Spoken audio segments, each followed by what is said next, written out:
Yeah, I see that. I see the future as being more local and more about us finding our place in the community that we're in.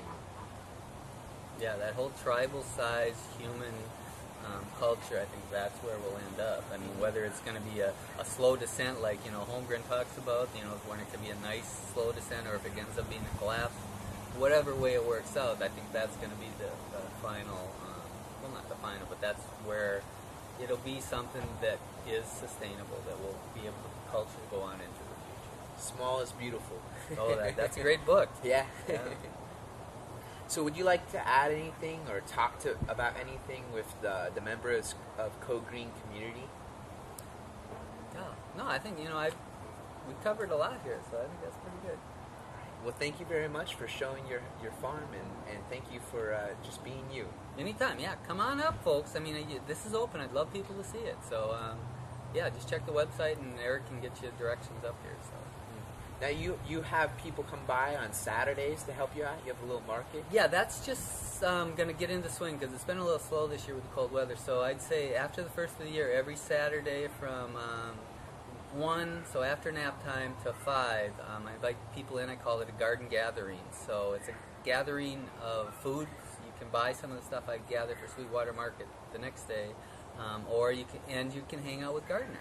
I mean, because I'd be giving somebody a tour, and 2 gardeners start talking about what they're doing, and it's kind of a cool interaction. Yeah, creating beneficial connections. Yeah.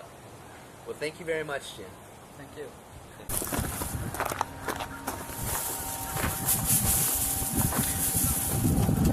I can't believe what Echo's getting. $52 a pound for the powder on this stuff. Wow. Do you want to just explain what you're doing and everything? Okay, so this is some moringa leaf we harvested from that tree over there before the frost, and we just put it in there. We stripped it actually off the stems, so you didn't have a lot of stem on it, and then just laid it in here. And this has been in here quite a while, but it didn't need to be. It took about, I'd say, usually about a day and a half for it to dry with some good sun. And what exactly is moringa? Moringa is the miracle tree. You can eat every part of it, but the leaf is let me think, the whole thing is it's full of protein. It's got like 28% protein for a leaf crop on a tree, which is pretty incredible, and it grows really well for us, but Echo has been promoting it. Well, a lot of people have been promoting it for developing countries because it's so highly nutritious. Grows in sub-Saharan Africa, some real desert-like conditions, and but I thought, why should we be just exporting it to developing countries? Why don't we use it? So I started taking some of the Sweetwater, and some people were buying it. Echo actually sells the leaf powder, which is what this is, for, I think it was $52 a pound. Corey had some. So we just powdered this in a, what do you call it, Vitamix, and then put it in like 2-ounce containers and sell it for $5. Cool. All right. So all these boxes were, for last week's market, were full. I think I took 10 bushels of fruit, 2 different varieties of grapefruits, lemons, 3 different varieties of oranges, Tangelo, 2 different varieties of kumquat. All went to Sweetwater Market, and they all came within a bike distance of this house, within 3 miles. Wow. And it's all stuff that would have gone to waste. We waste a lot. What's that? We waste a lot. It's incredible how much is... it's not real waste. It does go back to the soil, but it's not the best use. I mean, This is food. Yeah. Seaweed and that stuff can go back into the ground. But this is food that, I know the fruit rats get some of it, but, I mean, they still get some of it. I mean, I'm picking, and there's holes in the fruit. It's cool. Huge. Wow. And so I kept wanting to find a lady home, or a guy, whoever it was. Nobody was ever home. So what I did is I left some cookies on her back step, left a note stuck in between the cookies, said, I took some of your pecans, if you want them, I'll bring them back, but, I do a market and I'm going to sell them. And she called me and says, oh, I had this great surprise when I got home from work, I had these lovely cookies, and I didn't even know I had a pecan tree. I mean, how could you not? But people are so clueless. It's crazy, and I've never seen pecan. I mean, these are the ones most of the time you get, and look at them. Wow. But that's variety. I think actually these taste better than these. These are kind of light and dry, but they're paper shell, so you can actually just crack them. Chickens and a duck. And the duck's laying right now. So we're getting a 4 eggs a day. Still, one of the chickens is too young to be laying. But there's an Araucana in there that's laying blue eggs. And then 3 of them are laying brown. And that was just a pump up. People are in the house, I swear. You put a blanket on the sleeping bag, and I was sweating even at 39, you know, the other night. So, wow. I'm gonna have to give that a try, because Adam's been doing that. He's been sleeping outside. Too? Yeah. I mean, I love it, because then you just light the fire in the morning, you know, get breakfast. They're not so happy over there right now. No. So I like how you got that all around the edge. That's very cool. As far as... with the snow peas? Oh, yeah. Yeah, see, I did some different kind of trellising last year. I mean, not trellising, it would be netting for the peas to climb. But the snakes would climb into it, and they couldn't get out, so they were dying. It was bumming out, so I just went with hemp twine this year. And so that's how I got all the way around, yeah.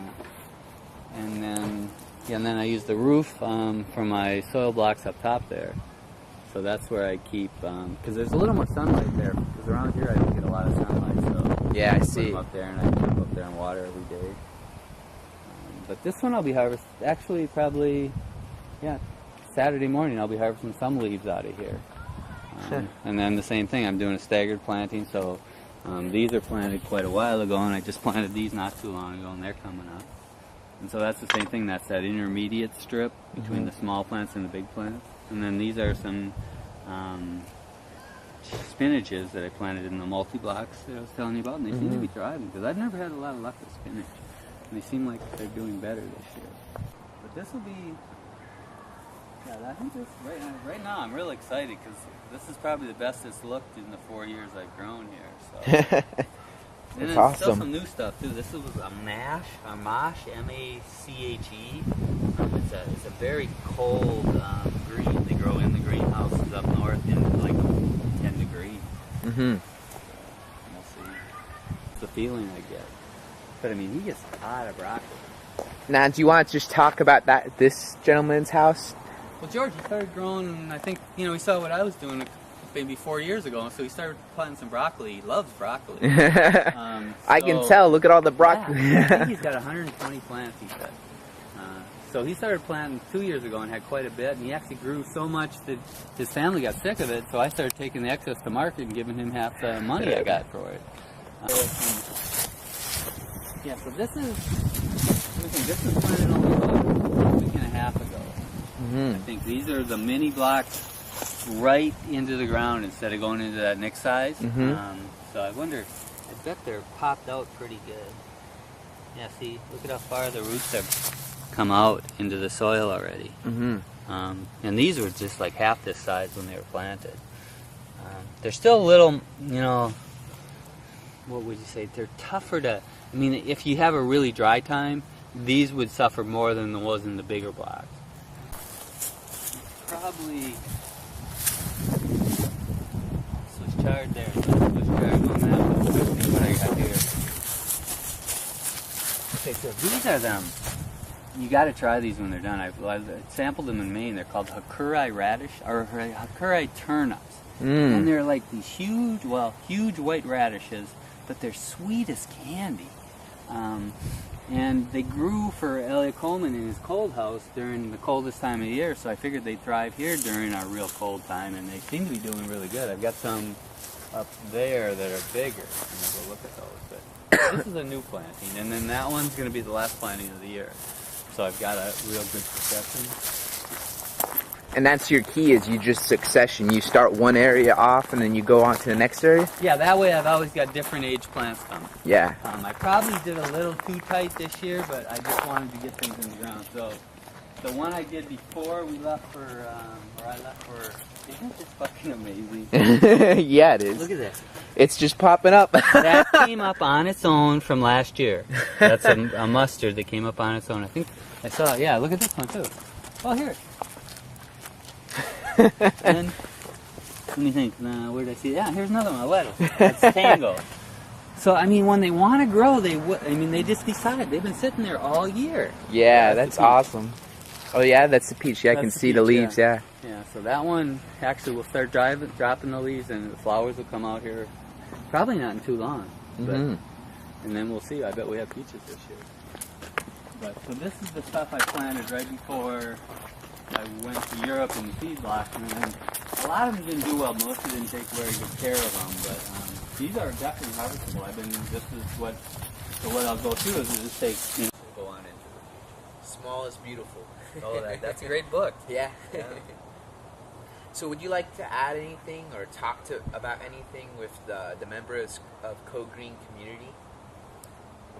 Both, when it can be a nice slow descent, or if it ends up being a collapse, whatever way it works out, I think that's going to be the final, well, not the final, but that's where it'll be something that is sustainable, that we'll be able to cultivate. No, I think, we covered a lot here, so I think that's pretty good. Well, thank you very much for showing your farm, and thank you for just being you. Anytime, yeah. Come on up, folks. I mean, this is open. More about us finding our place in the community that we're in.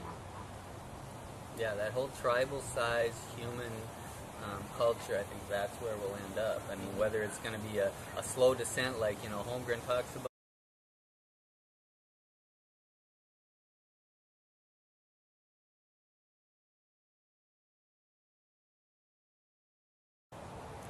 Yeah, I see that. I see the future as being more local and more